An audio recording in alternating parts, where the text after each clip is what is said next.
শুরুতেই সবাইকে শুভেচ্ছা এবং ধন্যবাদ আমাদের এখানে আসার জন্য।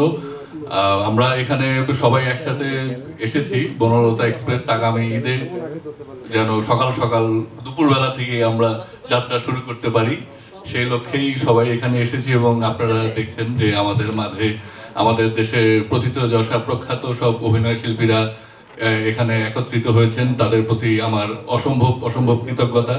এবং একই সাথে আমাদের মাঝে আমার নিজের জন্য আসলে এটা খুব একটা দারুণ ব্যাপার যে হুমায়ুন আহমেদ আমাদের দেশের আমাদের সবার প্রিয় লেখক, তার একটা উপন্যাস থেকে এই ছবিটা করার সুযোগ পাচ্ছি কিছুক্ষণ, সেখান থেকে বনলতা এক্সপ্রেস হচ্ছে।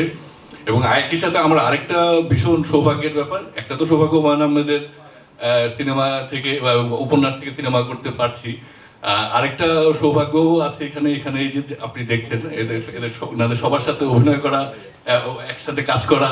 অভিনয় অবশ্যই আমি করছি না, ওনারা করবেন। এটা আসলে একটা দারুণ ব্যাপার। এবং চঞ্চল ভাই এবং মোশাররফ ভাই আলাদা করে অন্যদের প্লিজ কেউ কিছু মনে করবেন না, দুজনের কথা আমি বলছি এই জন্য যে তাদের সাথে আমার দীর্ঘদিন ধরে খুব ইচ্ছে ছিল যে একসাথে কোনো কাজ করব, সেইটারও একটা সৌভাগ্য হলো। এবং একই সাথে এত দারুণ সব অভিনয় শিল্পীরা আমরা মিলে একসাথে আবার একটা কাজ করতে যাচ্ছি। সবাইকে অগ্রিম শুভেচ্ছা এবং আমাদের সিনেমা দেখার আমন্ত্রণ জানিয়ে রাখলাম।